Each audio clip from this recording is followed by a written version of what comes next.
এই 3 মাসে আপনাদের বাচ্চাদের কিছু আগে যা ছিল তার থেকে এখন কিছু উন্নতি দেখছেন নাকি কি বলতে চাইছেন? কিছু উন্নতি হয়েছে না ভাই? এদের কি কি মানে আপনারা দেখছেন, এদের চলা, এদের বলা বা এদের মানে পড়াশোনা করার যে মানসিকতা, হ্যাঁ, বা বক্তব্যে তিনি যে একটা ফেজা, এই জিনিসগুলো আপনাদের কি মনে হচ্ছে যে আলহামদুলিল্লাহ ভালো না ভালো? ভালো না? আলহামদুলিল্লাহ। দেখেন বাচ্চারা তো বাচ্চাই না, আর বাচ্চাদের সব থেকে বড় জিনিস আমরা বাচ্চাদের মানে ওরা যেটা দেখবে সেটাই শিখবে, আর যেগুলোকে শোনানো হবে সেগুলো মনের ভিতরে বসাবে। এগুলো বাচ্চাদের শেখা। আপনি যদি ওদেরকে গান শোনান, ও গানটা মনের মধ্যে নিয়ে ফিকির করবে। আপনি যদি ওদেরকে রাক্ষসের গল্প শোনান, রাজা বাদশার গল্প শোনান, যেগুলোর অস্তিত্ব নাই, ওরা সেগুলো শুনবে, সেগুলোর প্রতি আসক্ত হবে, তাই না? তাহলে এই বাচ্চাগুলো যে আমাদেরকে আল্লাহ তাআলা দিয়েছেন অমূল্য সম্পদ, পৃথিবীর মধ্যে শ্রেষ্ঠ সম্পদ হচ্ছে এরা। গার্জেনদের কাছে থাকবে যে আমরা সবকিছু দিতে রাজি আছি, কিন্তু আমার বাচ্চাকে একটা কোনো কথা বলবে, আমার বাচ্চার জন্য কেউ একটা কথা বলে দেবে, এটা আমার বরদাস্ত পাই, তাই না? আমরা বাচ্চা আমাদের কাছে সব থেকে এমনি দামি। তাহলে সেই বাচ্চাকে সুন্দর করার জন্য আমাদের কিছু ফিকির করা দরকার। তাই এই বাচ্চাদেরকে সুন্দর করার জন্য আমার আপনার নবী কতগুলো জিনিস দিয়ে গেছে, যে বাচ্চাদের সাথে কি আচরণ করলে বাচ্চারা আপনার আনুগত্যে থাকবে, বাচ্চাদের সাথে কি ব্যবহার করলে বাচ্চারা বিশৃঙ্খল হবে না, বদমেজাজি হবে না, এই সমস্ত জিনিসগুলো কিছু বলে দিয়ে গেছে। তো যে কথাটা আমি বলছিলাম যে আমরা যা বাচ্চাদেরকে শোনাবো, বাচ্চারা মনের ভিতরে গেছে, আর ওরা যেগুলো দেখবে সেগুলোকে ওদের জীবনে ফুটিয়ে তোলার চেষ্টা করবে। আমরা যদি প্রথমে আমাদেরকে নিয়ত করতে হবে যে আমি আমার বাচ্চাকে কি করতে চাই। যেমন আপনি স্কুলে ভর্তি করছেন, আপনার মনে একটা চিন্তা করে যে আমার বাচ্চাটা শিক্ষা করবে, একে মাস্টার বানাবো, ছোট থেকে তার ভিতরে একটা সেরকম মানসিকতা, একে ডাক্তার বানাবো, একে ইঞ্জিনিয়ার বানাবো, একে ভালো ব্যবসায়ী বানাবো, তার জন্য ওই আর্টস কমার্স সব লাইন দেয় না, এক একটা লাইন তো ছোট থেকে ঠিক করে নিতে হবে। ঠিক দিনদারির ব্যাপারও আমাদেরকে ছোট থেকে ঠিক করতে হবে যে আমার বাচ্চাকে আমি কি বানাতে চাই, আমি কেমন ভাবে তৈরি করতে চাই। যদি আমার মনে হয় যে আমার বাচ্চা নেককার হোক, দিনদার হোক, পরিষ্কার হোক, তাহলে পরে আমাকে কিন্তু সেই আখলাক নিজের মধ্যে আগে নিয়ে আসতে হবে। তাহলে আমাকে নিজেকে আগে নেককার বানাতে হবে। আমি যদি নিজে নেককার বানাতে পারি তাহলে আমার বাচ্চার প্রতি ওই আশা করাটা আমার জন্য খুব সহজ এবং আসান। কেননা মায়ের গুণ হচ্ছে সর্বপ্রথম স্কুল, এবং ওইখানে বাচ্চারা যেটাই দেখে মায়ের বলে সেটাই কিন্তু ওরা শেখে। মা যদি শালীন পোশাক পরা হয় তো বাচ্চাদের ভিতরে দেখবেন ওই ঘরের পোশাক পরা। মা যদি সেই উল্টো পাল্টা পোশাক পরে, সেই মশারি, তারপরে হাত বার করা, এই ছোট্ট জামা, তারপরে মাথা খোলা বা ওই ধরনের বাচ্চার ভিতরে সেই জিনিসগুলো তৈরি হয়। তাহলে বাচ্চাকে পর্দা প্রশ্নের মধ্যে নিয়ে আসতে যে সেই বাচ্চা কিন্তু সেরকম হবে না। তো সেই জন্য আগে মাকে চিন্তা করতে হবে বাচ্চাকে কি তৈরি করতে চাই, আর সেই অনুকরণটা মাকে করতে হবে, আপনাকে করতে হবে। মা যদি মনে করে যে আমার বাচ্চা সকলের কাছে প্রিয় হোক, তাহলে মাকে আগে এমন কিছু কাজ করতে হবে যেটা সকলের কাছে প্রিয় হওয়াটা সহজ। কিরকম? সকলের সাথে ভালো কথা বলা, আসলে করে তাদের সাথে ভালো একটা ব্যবহার করা। আপনারা ছোট্ট বাচ্চাগুলো যখন দেখবেন যে পাশাপাশি বাড়ির যখন কেউ আসে তাদের সাথে কত সুন্দর কথা বলে, তাদের সাথে কিভাবে কথা বলে, শুধু তাই না, মা বাচ্চা যদি দেখে মা ঝগড়া করছে তো বাচ্চা ওইগুলো শিখে নেবে। বাড়িতে যদি গালাগাল দেন তো বাচ্চাকে কিন্তু গালাগাল বাড়িতে না দিলেও বাইরে গেছে। আপনার কথা যদি মার্জনীয় না হয় ওই বাচ্চার কথা মার্জনীয় হবে। তার মানে এক কথায় আপনি আপনার বাচ্চাকে যেটা তৈরি করতে ইচ্ছুক আপনি আপনার নিজের ভিতরে সেটাকে তৈরি করুন। এটা হচ্ছে বাচ্চাকে তৈরি করার এক নম্বর। 2 নম্বর, বাচ্চাকে কখনো মারা যাবে না। নরমে যে ফল হয় গরমে সে ফল হয় না। তাই বাচ্চাদেরকে মারবেন না। প্রথমে ভালোবাসা দিয়ে বোঝা, ওকে উৎসাহ দিন, তোমার দ্বারা এটা সম্ভব বা তোমার দ্বারা এটা করা তো খুব আশা রাখি দেখেছি, এটা পারবে, এটা করছো না, এটা করলে এরা একটু চেষ্টা করলে তুমি পেরে যাবে। উৎসাহ দেন এবং সে পারার জন্য একদম প্রয়াসটিকে হয়ে যাবে। আর যদি আপনি এটা পারছো না, না একটু ঝাঁজ করে দেখাতে পারো, তখন বড় হয়ে যাবে। তো ওই জন্য বাচ্চাকে সবসময় উৎসাহ দিয়ে কাজ করিয়ে দেবে। আর বাচ্চারা এখান থেকে যখন যাবে, আপনারা যে একটা বড় আশা নিয়ে বক্তব্যে যে দিয়েছেন, আপনাদের একটা বড় আশা যে আমার ছেলে নেককার হবে, দিনদার হবে, সেই জন্য আপনাদের আগে নেককার থেকে মানতে হবে। কারণ এখানে 1 ঘন্টা থাকবে আর 23 ঘন্টা সে আপনার পরিবেশে সে তৈরি হবে। আর 23 ঘন্টা আপনাকে ফলো করছে, শিক্ষককে 1 ঘন্টা ফলো করছে। এইটা খুব ভালো করে খেয়াল করা 1 নম্বর কথা। 2 নম্বর, বাচ্চা এখান থেকে যা শিখে যাবে সেইগুলোকে আপনাকে একটু টাচ করিয়ে দিতে হবে। এরা খাবার সময় এদেরকে প্রথম মাসে পড়ানো হয়েছে যে মা বাবার পা দাবানো আছে না, আপনাদের পা টিপে বাচ্চারা পা হাত টিপে দেয়। লাঠা জোয়ান মানুষ আমাদের পায়ে টিপার দরকার নেই, আমাদের দরকার নেই। বাচ্চারা সেগুলো আমরা টিপতে দিই না, তাই না বলেন? এই ছোট্ট বাচ্চার কাছ থেকে আমরা কি খেলবো? এইটা কেমন? আর এটা বাস্তব কথা, আপনারা পা টিপতে দেবেন। কেন দেবেন? তার একটা কারণ আছে। বলছে যে 3 জনের দোয়া আল্লাহ ডাইরেক্ট কবুল করবে, কোনো পর্দা থাকে না। 1 নম্বর হচ্ছে মজলুমের দোয়া, যার উপর অত্যাচার করা হয় অন্যায় ভাবে, সে নিরুপায়, তাকে মুখ বুঝে সহ্য করতে হয়। সে যদি আল্লাহর কাছে হাত তোলে, সে হিন্দু মুসলিম জৈন বৌদ্ধ কাউকে দেখবে না, সে যেই হোক, যদি কোনো মুসলমান কোনো গায়ের উপরে অন্যায় ভাবে অত্যাচার করে আর গায়ে যদি তোলে হয়, আল্লাহ সেটাও কবুল করেন। কথা বুঝে এসছে? আর আপনি আমি যেই অন্যায় একমাত্র মজলুমের বদদোয়া আল্লাহর কাছে কোনো অগ্রদত্ত ডাইরেক্ট কোনো শুকিয়ে থাকে। 2 নম্বর বাপ মার, আর 2 নম্বর ন্যায় বিচারক। এখন ন্যায় বিচারক আমাদের এখানে খুঁজে পাওয়া মুশকিল। যাই হোক, ন্যায় বিচার, যিনি ন্যায় বিচার করে, আগে ছিল এগুলো কাজী বিচার, যেনার ন্যায় বিচারক তিনি যদি দোয়া করেন আল্লাহ ডাইরেক্ট কবুল করেন। আর 3 নম্বর হচ্ছে বাপ মা। বাপ মা ছেলে মেয়ে সন্তানদের জন্য যে দোয়াটা করবে সেটা ডাইরেক্ট কবুল হবে, কোথাও পর্দা থাকবে না। সেটা হোক সে বদদোয়া হয় আর হোক সেটা নেক দোয়া হয়। তার জন্য বারবার সতর্ক করা হয়েছে বাপ মা যেন বাচ্চাদেরকে কোনো হালতে বদদোয়া করবে না। আর আমরা একটু রেগে গেলে তাদেরকে বদদোয়া করে দিই, করি না করি না?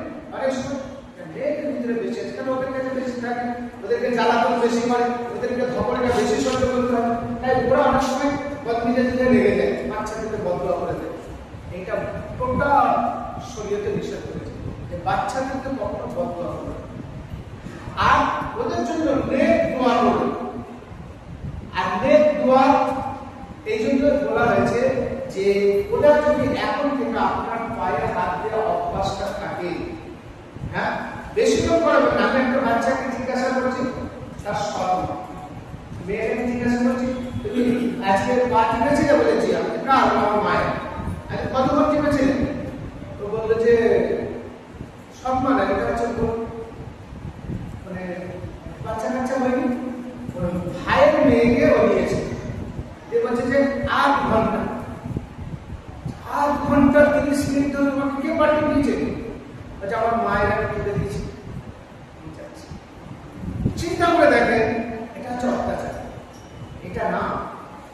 বলিনি, এদের অভ্যাস তৈরি করার জন্য এখানটায় ওই পা টিপার জন্য বলা হয়েছে। আপনি 1 থেকে 1.5 দিন পাটা টিপতে দিন শুরু করেন, তাহলে এখানে কি হবে? তারবিয়াত হবে। এই বাচ্চাটা যখন বড় হয়ে যাবে আর আপনি যখন বয়স হয়ে যাবে, আপনার পাটা যন্ত্রণা হচ্ছে বা একটু পা টিপার দরকার আছে, তখন আপনি ছটফট করবেন, বাচ্চা মান সম্মানের ক্ষেত্রে পায়ে হাত দিতে পারবে, তার সেন্টিমেন্টাল লাগবে, তার দিকে ধাক্কা খাবে, আমি ডাক্তার হয়ে গেছি, আমি মাস্টার হয়ে গেছি, আমি আমার বড় হাজি সাহেব, আমি বড় অমুক, এত বড় পয়সা তারপরে আমাকে এত ইয়ে করে, আচ্ছা না? পায়ে হাত দিতে দ্বিধা হয়। আলহামদুলিল্লাহ, ছোট্ট থেকে যদি আপনার পায়ে হাত দিয়ে আপনার আব্বা মায়ের পায়ে হাত দিয়ে ছোট থেকে অভ্যাস থাকে,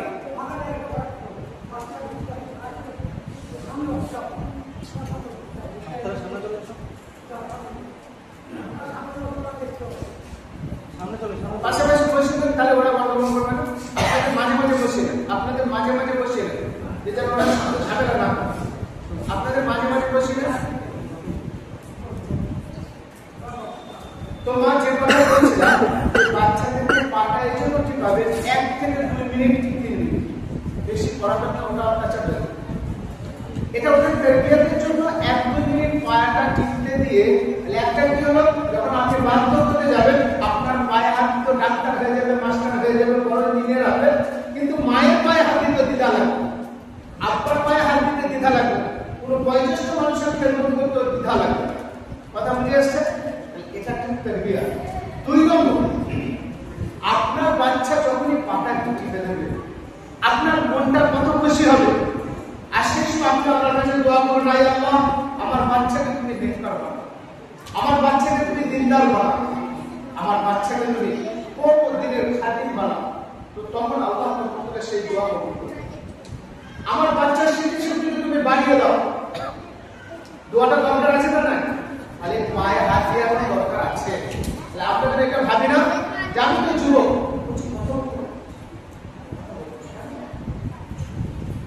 তো আমরা যেটা ভাবি না যে আমি তো যুবক, আমার পায়ে হাত দেওয়ার দরকার নাই, ও অন্তত হুজুর বলেছে, হুজুরের কাছে কথা, হুজুরের কাছে খা না, হুজুর এই জন্য বলেনি, হুজুর দুটো দিক খেয়াল করে আপনাকে বলেছে যে এই বাচ্চাটাকে আপনি শুধু পড়তেই দেননি, আপনার বাচ্চার নৈতিক আচরণ তাও যেন সুন্দর হয়, সেজন্য আপনি এখানে দিয়েছেন।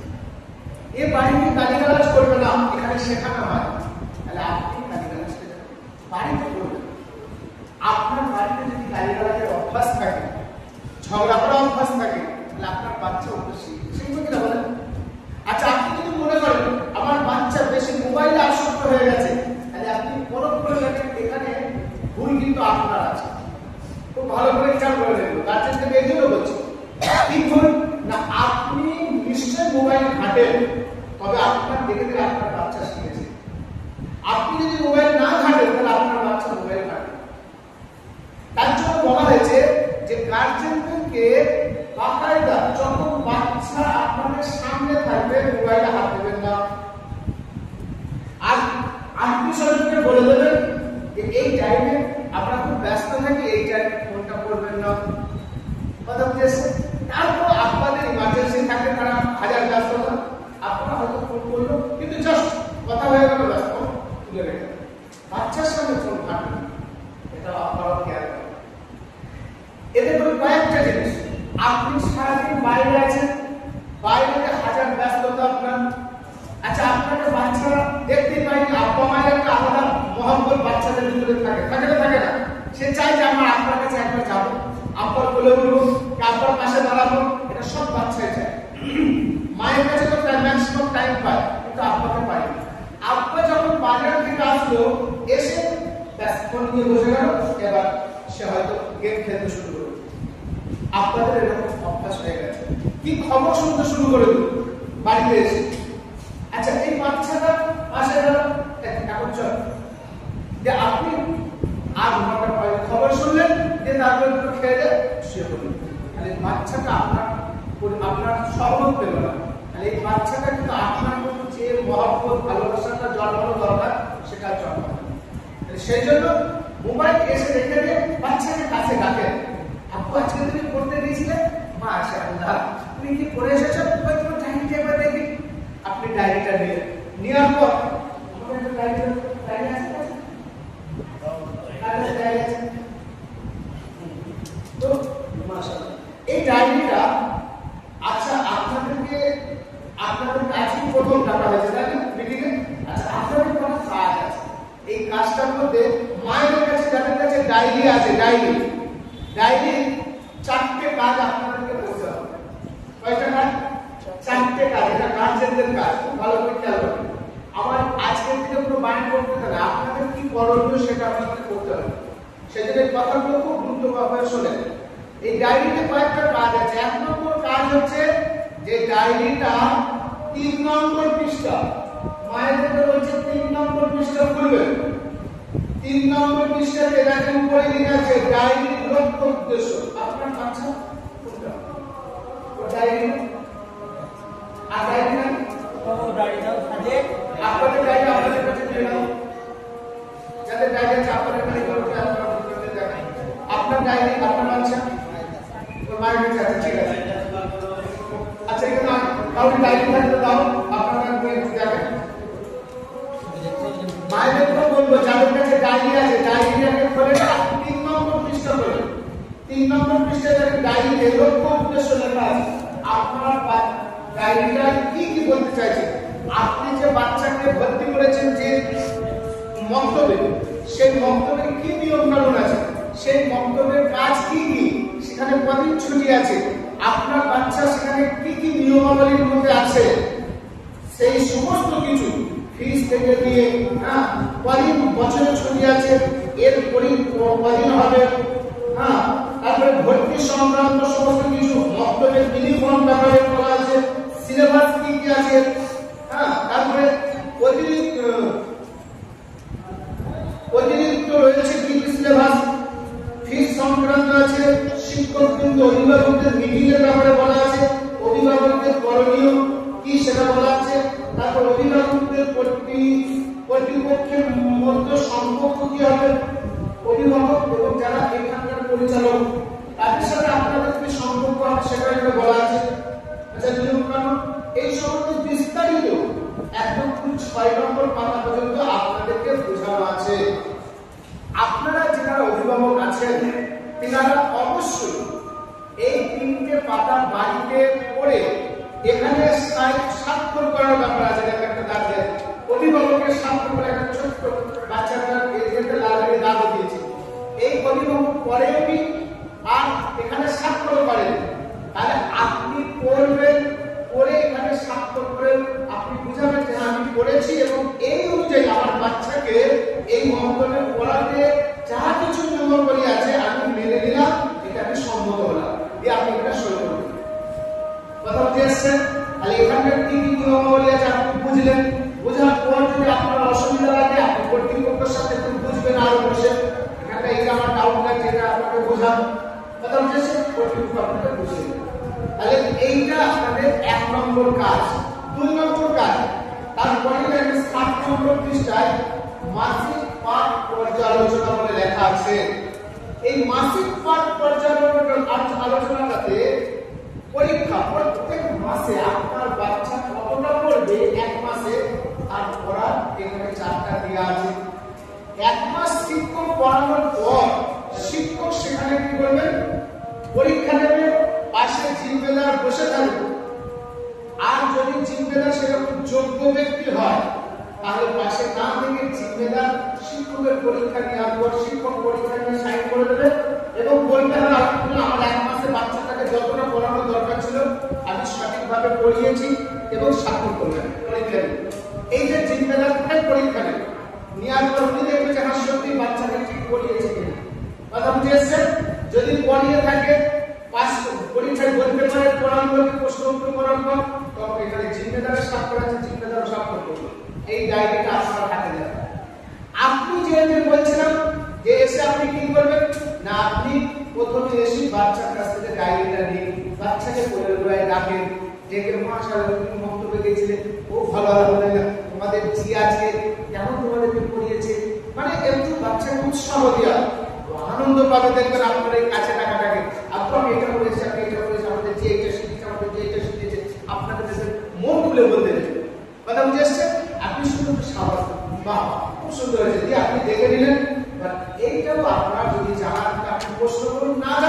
বাংলায় লেখা আছে হরফগুলোর পরিচয় দাও। এই যে বাংলায় লেখা আছে, আপনি বাংলা জানেন, তাহলে আপনাকে জিজ্ঞাসা করবেন এই অক্ষরগুলোর নাম বলো তো।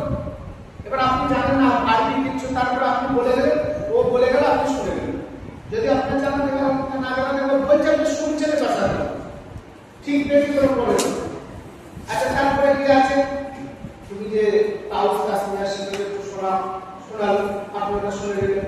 তারপরে লেখা আছে কলেমা তৈয়বা শোনাও, আর কলেমা তৈয়বা শোনাও আপনি শুনতে যতটা পারবেন, আপনার যতটা যোগ্যতা আছে আপনি শুনে দিলেন, না হলে ঠিক আছে। তারপরে যে জায়গা আছে আপনি প্রশ্ন করবেন, যে আপনার বাচ্চা যদি পারে তাহলে আপনি কাজ সই করবেন, যদি না পারে আপনি কর্তৃপক্ষের সাথে যোগাযোগ করুন, সমস্যা কি জানবেন।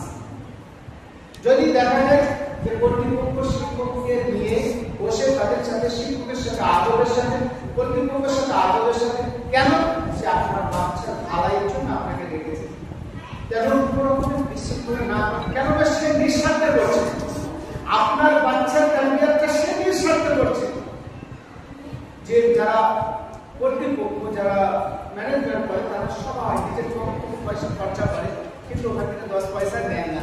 তাহলে সে এই জিনিসটা করছে, তাকে কি আমার বাচ্চা কামাইটা কোথায়, আপনাকে সে বলবে, শিক্ষকের পাশে গিয়ে শিক্ষক বলবে বাচ্চা কামাই করে কিনা, বাচ্চা বসে থাকে কিনা, বাচ্চা কি করে না করে, শিক্ষকের কাছে যে অফিসার আছে শিক্ষক সেটা বলবে, আপনি সেটাকে সেই অনুযায়ী তার মানে কাজ করবেন। অথবা বুঝেছে দিয়ে আপনি পরীক্ষা দিলেন, এইভাবে 10 মাসে 10টা পরীক্ষা আছে, আপনারা এগুলো প্রত্যেক মাসের শেষে পরীক্ষার আগে বলে দেবেন, এবং সেই পরীক্ষা নেওয়ার পর আপনারা ওটাকে দেখবেন। তারপরে চলে যান আপনারা 17 নম্বর পৃষ্ঠায়। কত নম্বর পৃষ্ঠা? 17 নম্বর পৃষ্ঠা। ওখানে লেখা আছে নামাজ চাপ। আল্লাহ রাসূল বলেছেন যে যখন তোমাদের বাচ্চার বয়স 7 বছর হবে, কয় বছর ভাই? 7 বছর, তখন থেকে তোমরা তোমাদের বাচ্চাদেরকে নামাজের তালিম করো, মানে সাথে নিয়ে নামাজ পড়ানোর অভ্যাস করো। বুঝিয়া কথা বলতে না, হ্যাঁ বুঝিয়া কথা বলবে না। হ্যাঁ, তাদেরকে বলেছে তোমরা তোমাদের বাচ্চাদেরকে নামাজ 7 বছর বয়স থেকে নামাজের তালিম দাও, নামাজের সাথে নিজেকে সাথে নিয়ে নামাজ পড়াও, সাথে করে মসজিদে নিয়ে যাও, নিজের সাথে করে নিয়ে নামাজ পড়া, এটা বলেছে হাদিসে আছে। তো সেই জন্য এখানে আমাদের 7 বছর 6 বছর থেকে আপনি বাচ্চা মসজিদে দিয়ে দিয়েছেন, তাহলে এখানে 6 বছর থেকে নামাজের ব্যাপারে এসে গুরুত্ব দেওয়া হয়। আর এখানে নামাজের চার্ট আছে, এইখানে দেখেন এই 27 নম্বর উপরে নামাজ চার্ট করে লেখা আছে। ওখানে লেখা আছে জানুয়ারি মাসে, আমি প্রথমে বলছি জানুয়ারি মাসে এখানে প্রথমে লেখা আছে তারিখ 1 2 3 4 করে তারিখ দেওয়া আছে। তারপরে দেওয়া আছে দেখেন ফজর। ফজর যদি আপনার বাচ্চা ফজরের নামাজ পড়ে থাকে, ওখানে ফ বলে একটা অক্ষর দেওয়া আছে, আপনি ফয়ের ঘরে একটা টিক চিহ্ন দিয়ে দেবেন। তারপরে জোহর লেখা আছে, ওই কুঞ্জ দেওয়া আছে, কুঞ্জ একটা টিক চিহ্ন দেবেন যদি জোহরের নামাজ পড়ে। যদি আসর পড়ে তাহলে আয়ের টিক চিহ্ন দেবেন। যদি মাগরিব পড়ে হর্ষের দীর্ঘের টিক চিহ্ন দেবেন, যে ময়ের টিক চিহ্ন দেবেন। যদি ঈশা পড়ে দীর্ঘের টিক চিহ্ন দেবেন। কথা বুঝে আসছে? আচ্ছা, এইখানে একটা জিনিস খেয়াল করবেন গার্জেনরা, মা এবং গার্জেনদেরকে বারবার করে বলছি, ভালো করে খেয়াল করেন। আপনার বাচ্চাকে আপনি কি তৈরি করতে চান, আপনি নিজে ভালো করে খেয়াল করুন। আগে যদি নেককার পরেশগার বানাতে চান, তাহলে আপনি খেয়াল করুন আপনার বাচ্চা যেন কোনো রকমের কোনো ধোকায় না পড়ে। আপনার বাচ্চার নামাজ যদি পড়ে তবে আপনি দাঁত দেবেন, নামাজ না পড়িয়ে দাঁত দেবেন না। নামাজ না পড়লে মারবেন না, আপনার সাথে নিয়ে আপনি নামাজটা পড়িয়ে দিন। ঘুম থেকে যখনই উঠবে তখনই আপনি ওকে নামাজটা পড়িয়ে দিন, যা পড়ে নাও মা, নামাজটা পড়ে নাও, দিয়ে তোমার ডাইরেক্ট নিয়ে সামনে একটা দাগ দিয়ে দিন। কথা কি আসছে? ভালোবেসে তাকে নামাজটা পড়িয়ে দিন, দিয়ে দাগটা দিয়ে দিন। যদি নামাজ না পড়ে আপনি ডাক দেবেন না। আরেকটা কথা, প্রত্যেকদিন দিনে 5 বার করে নামাজ পড়ে গিয়ে দাগ দিতে এর ঝামেলার ব্যাপার, তাই না বলেন? আরে ঝামেলা কি না বলেন? একদিনে 3-4 দিনের দাগ আপনি দিয়ে দিলেন, এরকম 3-4 দিন নামাজ পড়ে দিলে দাগ দেওয়াই না, তাই না? একটা ভালো কাজ কিনা বলেন? ভালো কাজ, মোটেই ভালো কাজ। অবশ্যই কাজটা আপনি করবেন না। যদি এই কাজ আপনি করেন, আপনার বাচ্চাকে ধোঁকা দেওয়া শিখালেন, এই বাচ্চাটা বড় হয়ে ধোঁকা দেওয়া শিখবে। কেননা এর নামাজ না পড়ে তারপর নামাজ ডাক্তার দেওয়া হয়ে আছে, আমার নামাজ পড়া হবে। এই যে মিথ্যা একটা জিনিস তার ভিতরে প্রশ্রয় পেয়ে যাবে, এই জিনিসটা খবরদার করবেন না। এটা অনেক বাচ্চার ভিতরে আমি এখানে খবর পেয়েছি এরকম দিয়ে দেয় অনেক, আমি এখানে খবর পেলাম। তো এইটা কোনো মা বোন যেন অবশ্যই করবেন না, বললে আপনি আপনার বাচ্চার ভবিষ্যৎ নষ্ট করছেন, এটা খেয়াল করবেন। তাহলে আমরা যখন সে নমস্কার করে আসবে সেই নমস্কারই সেই ডাক্তার দেবো। আর একটা কথা, আপনি যেন আপনার বাচ্চাকে কথা বলবেন না যে ঠিক আছে তুমি নামাজ পড়েছো তুমি ডাক্তার দিয়ে, এই কথাও যেন আপনি বলবেন না। আপনার বাচ্চাকে যেন ডায়েরিতে কোনো জায়গায় কাজ না দেয়, এটা আপনি লক্ষ্য করবেন, ঠিক আছে? তাহলে এটা আপনার নামাজের ব্যাপারে গেল। আর আপনার উপরে নির্ভর করছে আপনার বাচ্চাকে আপনি কি বানাতে চান, সম্পূর্ণ আপনার উপর নির্ভর করছে। তাই আপনাদের দায়িত্ব মন্তব্য দেওয়ার সাথে সাথে কিছু বেড়ে গেছে। আচ্ছা, তারপরে কি আছে দেখেন 21 নম্বর পৃষ্ঠা, এটা নামাজ চাল গেল। 21 নম্বর পৃষ্ঠায় আমল চাল, যে কথা আপনাদের বলছিলাম যে পা টিপতে দেবেন। এটাকে প্রথম মাসি বড়দের দেখুন পা দাবানো। আচ্ছা, পা দাবানো ছাড়া বলতে গেলে মাথা দাবানো, ঘাড় দাবানো, পিঠ দাবানো, আরো তো কিছু বলতে পারবো। পা দাবানো কেন? যে বাচ্চা এখন থেকে ছোট হওয়া শিখুক, যে ছোট হতে শিখেছে আল্লাহ তাকে অনেক বড় করে দিয়েছে। আমি যদি ছোট হয়ে আপনার কাছে যাই, আপনার কাছে অনেক কিছু পাবো। আর যদি নিজেকে খুব মাথা উঁচু করে নিয়ে যাবে, ওর কাছে আমি কিসে নিই? এই যে খামার, এই খামারটা হচ্ছে মানুষের সর্বনাশের মূল। তাই বাচ্চাদের ছোট থেকে এমন একটা জায়গা থেকে তাকে তৈরি করেন যেন ওই খামারটা নষ্ট হয়ে যায়। বাচ্চাদের যদি খামার নষ্ট করে দিন অনেক বড় হতে পারে। তাই পা থেকে শুরু করে যেন বয়সকালে আপনার পায়েও হাত দিতে দ্বিধা না করে। কথা বুঝে এসছেন? এইগুলোকে আমরা খেয়াল করবো। তাহলে ওকে আমলটা শুরু করবো। আরেকটা কথা, মায়েরা আব্বারা খুব ভালো করে শুনি, প্রত্যেকটা কথা কিন্তু খুব গুরুত্বপূর্ণ বলছি। যে আমলটা শুরু হবে ওর হায়াত যতদিন থাকবে ততদিন পর্যন্ত কিন্তু আর বন্ধ হবে না। যে এই মাসে ছিল পা দাবানো, ব্যাস 1 মাস পা দাবিয়েছে হয়ে গেছে, পরের মাসে আর পা দাবানো নয়, পরের মাসে আছে খাওয়ার আগে ও পরে দোয়া করা। এবার পরের মাসে খাওয়ার আগে পরে দোয়াটা করবো, আর পা না দাবানো দরকার নেই। এটা ভুলটা যেন না করে। যেটা শেখানো হচ্ছে এটা ওর লাইফের সাথে জুড়ে যাবে, ওর জিন্দেগির সাথে জুড়ে যাবে, ওর আমলে এসে যাবে। জানার নাম মুসলমান নয়, ভালো করে শোনেন ভাই, জানার নাম মুসলমান নয়, মানার নাম হচ্ছে মুসলমান। তাহলে যখন আমাদের বাচ্চাদের ভিতরে এই আমলগুলো এসে যাবে, তখন এই বাচ্চাগুলো নিয়ে খুব সৎ, খুব ভালো করে খেয়াল করবে। তাহলে আমরা যে আমলটা শুরু করবে সেটা যেন হায়াত থাকা অবস্থায় যেন সে করতে থাকে। তারপরে যেটা শুরু হবে সেটা শেষ হবে না, একটা অ্যাড হবে, কিন্তু কেউ ছাড়বে না। কথা বুঝে আসছে? হ্যাঁ। তারপরে এরকম 10 মাসের 10টা আমল আছে, এই আমলগুলো কিন্তু ওদের ভিতরে সেটিং হতে থাকে। তারপরে আছে এই আমল চারটি হয়ে গেল। এরপরে আছে দেখেন 26 নম্বর পৃষ্ঠা। আমি প্রত্যেক মাদেরকে বলবো আপনারা এই মাসের শেষে যখন পরীক্ষাটা নেবেন, মা আব্বাদেরকে বলবো মাসের শেষে যখন পরীক্ষাটা নেবেন তখন অবশ্যই দয়া করে 26 নম্বর পৃষ্ঠাটা আপনি খেয়াল করবেন। ওইখানে দেখেন লেখা আছে মাসিক উপস্থিতি, অনুপস্থিতি ও পিকচার। আপনার বাচ্চাকে আপনি পাঠিয়ে দিয়েছেন, এখনকার বাচ্চারা অনেক চালাক, আপনি পাঠিয়েছেন ঠিক কথা, কিন্তু আপনার নামই অন্য জায়গায় বসে আছে। এরকম অনেক সময় ঘটে যায়। এটা যাতে না ঘটে তার জন্য শিক্ষক কতদিন পড়িয়েছেন, এখানে শিক্ষক কার্য দিবস আছে, শিক্ষক এখানে লিখবে যে আমি এই মাসে 24 দিন 26 দিন পড়িয়েছি কি 30 দিন পড়িয়েছি। আচ্ছা, এই বাচ্চাটার উপস্থিতি কদিন আছে তার পাশে ঠিক আছে উপস্থিতি। তাহলে আপনার বাচ্চা শিক্ষক পড়িয়েছে এই মাসে 26 দিন, আপনার বাচ্চার উপস্থিতি আছে কদিন, অনুপস্থিতি আছে কদিন, এখানে দেওয়া আছে। এটা আপনি দেখবেন। কথা বুঝে এসছে? এটা যখন আপনি দেখবেন তখন আপনি ধরতে পারবেন আপনার বাচ্চা কদিন মন্তব্য গেছে কদিন যায়নি। কথা বুঝে গেল? এটা আপনার কাছে পরিষ্কার হয়ে গেল। আচ্ছা, এরপরে ফিসটা যদি আপনারা সহযোগিতার হাত না বাড়ান তাহলে যেনারা কর্তৃপক্ষ আছে যেনারা কাজটা করতে পারবেন না, তাহলে আপনাদের সন্তানের ভালোর জন্য তারা কিন্তু এতটা মেহনত করছে, আপনাদের সহযোগিতার হাত কিন্তু এখানে আগে আসা দরকার। আপনারা চেষ্টা করবেন অ্যাডভান্স মাইনে দিয়ে দেওয়ার, যদি না হয় অবশ্যই রাখবেন। যদি কোনো মাসে বাই চান্স না হওয়াটাই ভালো, যদি আটকে যায় হতেই পারে, যেহেতু আমাদের সকলকার সর্বরকম সময় ভালো যায়, হয়তো কাউকে যদি আটকে যায় তো সে যত তাড়াতাড়ি পারবে 8 থেকে 10 তারিখের ভিতরে দিয়ে দেওয়ার চেষ্টা করবে ইনশাআল্লাহ। তাতে করে কি হবে, কর্তৃপক্ষরা যেনাদের পিছনে এই পয়সাটা খরচা করা হয়, আপনার বাচ্চাদের খাবারের পিছনে, আপনাদের এই যে যখন সেন্টার থেকে বাচ্চারা পরীক্ষা দিতে আসবে তাদের একটা খরচা আছে, কথা আছে, তারপর আপনাদের বাচ্চাদের আরো আরো যে আদার্স যে খরচাগুলো আছে সেইগুলো করতে তাদের সহজ হবে। এবং যে শিক্ষক এই বাচ্চাদের বিয়ার করছে তাকে মাসের শেষে যদি পয়সাটা হাতে দিয়ে দেওয়া হয় তবে সে আরো খুশি হবে, তাই না বলেন?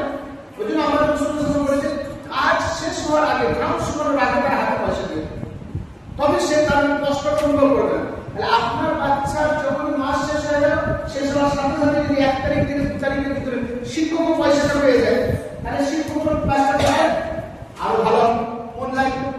আপনার বাচ্চা আরো সুন্দর, সেজন্য ফিজের ব্যাপারটা খেয়াল করুন, ওদিকটা একটু খেয়াল করুন। তারপরে এবার আপনারা চলে যান একদম, তাহলে কটা কাজ হলো? 1 নম্বর আছে 3 থেকে 6 পর্যন্ত বইটাকে আপনাদের পড়া 1 নম্বর। 2 নম্বর কাজ হচ্ছে মাসিক প্রত্যেক মাসে পরীক্ষাটাকে দেখা 2 নম্বর। 3 নম্বর হচ্ছে আগরচারকে দেখা, হ্যাঁ। 4 নম্বর মাসে এই নামাজ চারটাকে আপনাদের খেয়াল করা। আর 5 নম্বর হচ্ছে 4 নম্বর হচ্ছে 1 থেকে 3 ওটা আলাদা, আপনাদের সকলকে করতে করে নেবেন। আর যেটা কন্টিনিউ করার সেটা একবার করে নিলেই হবে, আপনি জেনে গেছেন বছরে একবার করে হবে, আইগুলো প্রত্যেক মাসে মাসে প্রত্যেক দিন। আচ্ছা, এবার আপনি চলে যান একদম কত নম্বর পৃষ্ঠায় করি, 48 নম্বর পৃষ্ঠায়, 48 নম্বর পৃষ্ঠায় চলে যান। 48 নম্বর পৃষ্ঠায় দেখেন লেখা আছে, হাতে লেখা, এই বাচ্চাদের লেখা আছে প্রথমে অঙ্কগুলো দেওয়া আছে, তারপরে ডট ডট দেওয়া আছে। আপনাদের বাচ্চাদেরকে শিক্ষক বলে দেবে প্রত্যেকদিন 2 লাইন করে লেখা হবে, তাহলে 1 2 3 4 5 দিন লেখা হবে। তারপরে প্রত্যেকদিন 2 লাইন করে, লাস্টে বেলা 1 লাইন করে 2 লাইন, সেই ঘরগুলো কিন্তু ফাঁকা আছে, সেই ঘরগুলোতে একদিন করে 2 দিন দিয়ে 5 দিন লেখা হবে। কয়দিন? 5 দিন। 5 দিন লেখা হবে। আর ওই লেখাতে আপনারা কিন্তু 2 লাইনের বেশি যেন 3 লাইন না লেখে সেটা খেয়াল করবেন। তাহলে বাচ্চাকে যদি আপনি গাইডে দিয়ে দেন তো একদিনই যা আছে খাতা সব শেষ করে দেবে। আর এটা কিন্তু ঠিক না, কারণ প্রত্যেকদিন ধারাবাহিকভাবে হাতের লেখাটাকে ঠিক করার জন্য 2 লাইনটা যথেষ্ট। যখন ওর পড়া পারবে তখন ওর কাজটাও পারবে। তাহলে এইটাকে আপনারা খেয়াল করবেন। তাহলে 4টে কাজ আপনাদের গাইডে আমি আপনাদেরকে বোঝাতে পারলাম। এইটা যেন অবশ্যই প্রত্যেকদিন হাতে লেখাটা করে সেইটার দিকে খেয়াল করবেন। এইবার আপনাদেরকে কয়েকটা বিষয় আপনাদেরকে আমি একটু বলবো। তার মধ্যে 1 নম্বর হচ্ছে বাচ্চাদের দিকটা আপনারা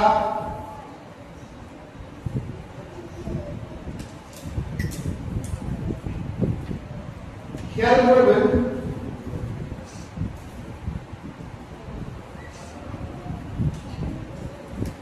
বাচ্চা যখন মন্তব্যে আসবে তখন তাদেরকে কিছু করণীয় কাজ আপনাদের আছে যেগুলো আপনারা অবশ্যই করবেন। 1 নম্বর, বাচ্চা যদি খেলা করে তাকে মহব্বতের সাথে ডেকে তাকে ভালোবাসা দিয়ে ভালো করে পরিষ্কার পরিচ্ছন্ন করে তাকে কি করবেন না, বাথরুম ছাড়াবেন, পরিষ্কার করে তাকে ঘামটা মুছিয়ে বাথরুম সারিয়ে উজু করিয়ে ভালো পোশাক পরে সাহেব ঢোকাচ্ছে আচ্ছা একটু ঢোকারই ব্যাপার, হ্যাঁ, তাকে ভালো করে পোশাক পরিয়ে তারপরে তাকে পোশাক পরানোর সময় মাকে বলি পোশাক পরানোর সময় একটু ভালো করে কথা বলুন যে আপনি রাস্তা দিয়ে যাবেন, আর সাথে যেন ঝামেলা করবে না, আপনি যেন কথা বলবে না, এইভাবে কথা বলে তার দিলের মধ্যে গেঁথে যায়। এইভাবে বলে তাদেরকে আপনারা আস্তে আস্তে জামা কাপড় পরাবেন, দিয়ে আপনি বাচ্চাটার হাতটা ধরে ধরে পারলে একটু মক্তব দিকে আগিয়ে নিয়ে আসেন, তাহলে বাচ্চা এত খুশি হবে। আর যখন ছুটি হবে আপনি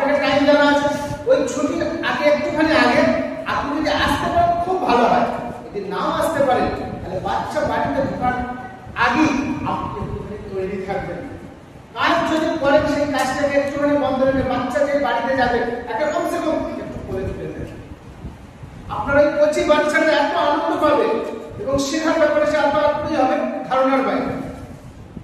আজ আমরা দুনিয়ার শিক্ষার জন্য একটু ভালো করে খেয়াল করব, দুনিয়ার শিক্ষার জন্য তার টিফিন তৈরি করে দিই, তাকে পানির বোতল করে দিই, তার কত রকমের খাবার তৈরি করে তাকে ব্যাগে ভরে তার ব্যাগটাকে সাথে করে নিয়ে গাড়ি পর্যন্ত তুলে দিয়ে আসি এবং স্কুল পর্যন্ত যায়। আপনার আরেকটা বাচ্চা সে দেখছে যখন সে আমি বাংলা পড়তে যাচ্ছি বা ও বাংলা পড়তে যাচ্ছে আমার ভাই, তাকে এত সুন্দর করে খাতির করা যায় আমি আরবি পড়তে যাচ্ছি আমার বেলায় কিচ্ছু না, এটা বাচ্চার ভিতরে দাগ কাটে। তাই আপনি খেয়াল করেন আপনার বাচ্চাকে যখন আসবে ওকে একটা ছোট পানির বোতল, এই পানির বোতলে একটা ভালো একটা দামি পানির বোতল আপনি একটা কিনে রাখেন, এই বোতলে যেন পানি দেবেন, এগুলো কিন্তু খাওয়ার সাথে সাথে ফেলে দিতে হচ্ছে আর আমরা এগুলো ব্যবহার করি, এইগুলো করবেন না। একটা ভালো বোতল আপনার বাচ্চার ব্যাগে আপনি দিয়ে দিন পানির বোতল, ওর যখন পিপাসা লাগবে একটু এক করে খেয়ে নেবেন। কথা বুঝে এসছেন? সাথে একটা রুমাল রাখবেন, রুমাল, হ্যাঁ, কখনো নাকটা মোছার দরকার হলে পরে নিজে রুমাল দিয়ে যেন ব্যবহার, এই জিনিসগুলো যেন পরিষ্কার পরিচ্ছন্ন তাকে বুঝিয়ে দেবেন এবং তার ড্রেসটাকে যেন প্রত্যেক সপ্তাহে 2 থেকে 3 বার কেচে দেবেন, পরিষ্কার পরিচ্ছন্ন জিনিস পাঠাবেন। এই ড্রেসটা, এই ইউনিফর্মগুলো আপনারা আপনাদের বাচ্চাদের পরার জন্য তো 2-3 করে ড্রেস আছে না, বাচ্চাদের 2 ড্রেস রাখার চেষ্টা করবেন, মিনিমাম 2 ড্রেস যেন থাকে। বাচ্চা তো যেতে হয়তো আজকে কাদা লাগে, আজকে আসতে হবে একটু কাদা লেগে গেল, কি কাদাই পড়ে গেল, ছোট বাচ্চা তখন কি করবেন আপনি 2 ইউনিফর্মে পাঠাবেন না, পাঠাতে চাচ্ছে হয়ে যাবে, কিন্তু আজকে কেচে দিয়েছেন, কেচে ইস্ত্রি করে রেখেছেন, কালকে হইতে পারে। কথা বুঝে এসছে? তাহলে 2টো ইউনিফর্ম আপনারা অবশ্যই ব্যবস্থা করবেন, এটাকে খেয়াল করবেন। ক্লাসের শৃঙ্খলা আচরণের দিকে লক্ষ্য রাখবেন। আচ্ছা, সময়ের দিকে খেয়াল করে কিন্তু বাচ্চাদের পাঠাবেন। সময়কে সবসময় প্রাধান্য দেওয়া হয়, পৃথিবীর মধ্যে সব থেকে কিমতি জিনিস হচ্ছে কি বলেন সময়, আর সময়কে সবাই প্রাধান্য দেয়। আপনি অফিসে যাবেন, আপনি যেখানে যাবেন সময়, আজকে সময়ের কদর আমরা পশ্চিমবঙ্গের মানুষ করিনি বলে এখন পিছিয়ে আছে। অন্যান্য স্টেটে আপনি যান, তারা সময়ের কদর করে, সময় কি জিনিস তারা জানে, যার জন্য সময়ের কদর করে তারা আজকে অনেক কিছু উঠে গেছে। অন্যান্য দেশে যান, তারাও সময়ের কদর করে। আর সময়ের দিকে আমরা বাচ্চাদের খেয়াল করে বাচ্চাদেরকে আমরা ঠিকমতো পাঠাবো। আর আউটার বসতে বাচ্চাদেরকে ওই উল্টো পাল্টা চুল কাটাবেন না। এই যে এইগুলো একদম সেই ছুটতে ছুটতে আপনি বাচ্চাকে কি শিখাচ্ছেন, কার অনুসরণ করতে বলছেন না, ওইরকম ভাবে চুল আপনি কাটাবেন না। বাচ্চাদের ওইরকম চুল কাটানো থেকে একটু বিরত রাখবেন। এটা সরাসরি শরীরে হারাম বলা হয়েছে ওই ধরনের চুল কাটা। আপনি কেন হারাম কাজটা আপনার বাচ্চাকে করাবেন? শরীয়তে পূর্বে নিষেধ করা আছে, তাই ওই ধরনের চুল আমরা কাটাবো না। ওখান থেকে বাচ্চাদের মাইন্ড অন্যরকম হয়ে যায়, যার অনুকরণ করছে সেই দিকে চলে যায়। কেন? আল্লাহ রাসূল সাল্লাল্লাহু আলাইহি ওয়াসাল্লাম বলেন আল মারউ মা'a মান আহাব্বা, দুনিয়াতে যে যার অনুকরণ করবে কাল কিয়ামতের দিন গিয়ে তাকে তার সাথে তার আসতে হবে। আল্লাহ রাসূল সাল্লাল্লাহু আলাইহি ওয়াসাল্লাম হাদিস বলেছেন, সেজন্য আমরা আমাদের বাচ্চাদেরকে অনুকরণ করাবো ইনশাআল্লাহ। আচ্ছা, ছুটি যদি নিতেই হয় বাচ্চা, তো শিক্ষক বা কর্তৃপক্ষের সাথে আমরা সম্পর্ক যুক্ত, যে আমার বাচ্চাকে ওর শুধু একটু ইমার্জেন্সি কাজ আছে, আমাকে যেতেই হবে, তো আমার বাচ্চাকে একটু ছুটির ব্যাপারটা একটু দেখা হবে। তো কর্তৃপক্ষের সাথে এটা জানিয়ে, শিক্ষককে জানিয়ে ছুটিটা নিয়ে যত তাড়াতাড়ি পারবেন বাচ্চাকে ঘুরিয়ে দিয়ে চলে আসবেন। আপনি বাপের বাড়ি গিয়ে 1 সপ্তাহ, 10 দিন যদি থাকেন, তাহলে আপনার 1 মাসের বাচ্চার পড়াটা পিছিয়ে গেল। আপনি কিন্তু বাপের বাড়ি আনন্দ করলেন, আপনার জিন্দেগি, বাচ্চার জিন্দেগিটাকে নষ্ট করলেন। খাস করে মায়েদেরকে বলবো এই ভুলটা যেন অবশ্যই করবেন। হ্যাঁ, বাচ্চাদের যখন কুরবানি ছুটি পড়বে ওদের, সেই সময় আপনি বাড়ি নিয়ে যান, গিয়ে বাপের বাড়িতে 5 দিন 7 দিন যে কদিন ছুটি দেবেন গিয়ে থাকেন। কথা বুঝে এসছেন? আচ্ছা, সন্তানের শিক্ষা আছে, চরিত্রের দিকে, অবস্থার দিকে খেয়াল রাখুন। ওদের হাতে মোবাইল দেবেন না, আর তার জন্য আপনারা মোবাইল ছেড়ে দিন। মাগরিবের পর খাস করে গার্জেনদেরকে বলছি, জেগে আছেন তো না ঘুমিয়ে গেছেন? ভাত খেয়েছেন তো? হ্যাঁ, আপনারা মাগরিবের পর যেন বাচ্চাদের পড়ার পরিবেশ একটা তৈরি করবেন। কিরকম পড়ার পরিবেশ তৈরি করবেন? আপনি নিজেও পড়ার মানসিকতা নিয়ে একটু বসেন, যে আপনার বাচ্চা যেন দেখে যে আপনিও পড়ছেন, কিছু একটা বই, আপনি কিছু জানেন না, তবে একটা পাতা বই নিয়ে আপনি বসেন, যে আপনি ওদিকে লক্ষ্য করেন আর দেখেন যে আপনার বাচ্চা কি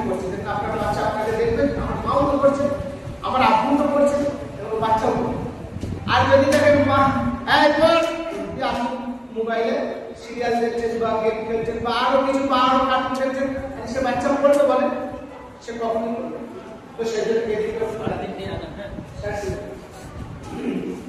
তাহলে এদিকে যেমন জেনারেল শিক্ষা, যেটা বলছিলাম আপনাকে, ওই জেনারেল শিক্ষা দুটোর সঙ্গে যেটা বাচ্চা যেতে চাইছে না পড়তে প্রাইভেট। তারপরে যেগুলো আছে কিছুগুলো বলেই দিয়েছি। আপনাদের বাচ্চাদের ডায়েরিটা প্রত্যেকদিন আপনারা একবার করে দেখুন, হ্যাঁ ডায়েরিটাতে আপনার বাচ্চাটা লেখা করেছে কিনা, হ্যাঁ এগুলো করবেন। এগুলো মায়েদেরকে বলবো যে সন্তানরা ডায়েরিটা কেন লেখে সেই বিষয়ে অবশ্যই খেয়াল রাখবেন। আর এখানে যে খাওয়ার দাওয়া দস্তরখানা, অনেক মায়েরা আছে বাচ্চারা এসে খুব দুঃখের সাথে বলে কি জানেন, তাকে যখন শিক্ষক জিজ্ঞাসা করে বলছি কে কে দস্তরখানা গুছিয়েছ, নিচে খানা খেয়েছ, হয়তো যারা খেয়েছে তারা হাত তুলে দেয়, আর যারা খায়নি তারা তখন এসে অনেক মা বলে যে আমার দস্তরখানা ফেলে দিকে আর দস্তরখানা বার করছে, বাক্সগুলো আবার দস্তরখানা বার করতে, তারপরে সে তোমাদের দস্তরখানা বার করে আর তাদের দস্তরখানা বার করে না, কথা আছে না? এইটা যখন বাচ্চারা দেখে তখন বাচ্চারা এসে খুব কষ্টের সাথে বলে হুজুর আমার মা বলেছে এখন দশটার মধ্যে খেয়েছে।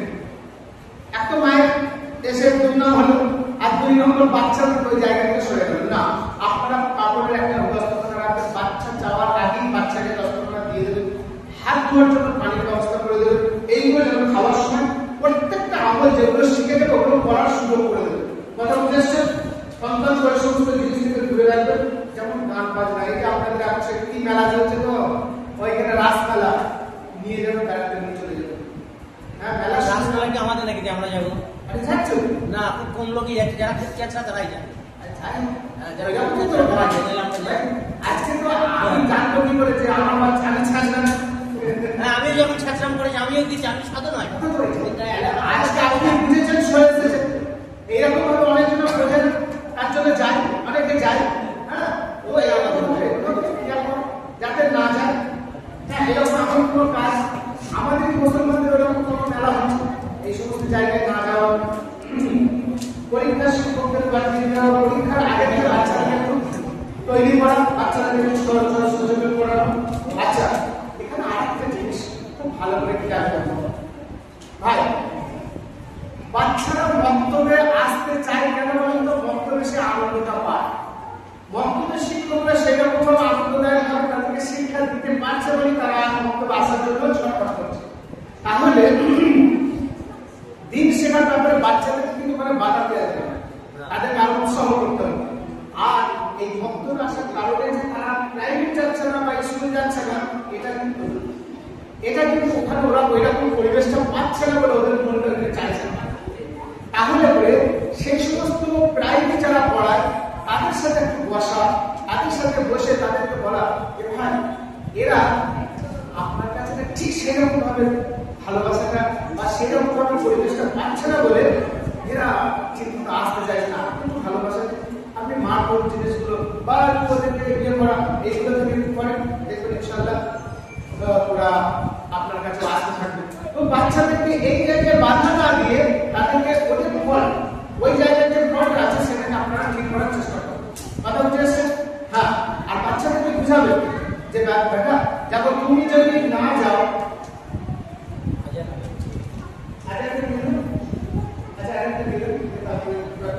বাংলাটা যতটা প্রয়োজন আরেকটা তার থেকে বেশি প্রয়োজন, তাই না?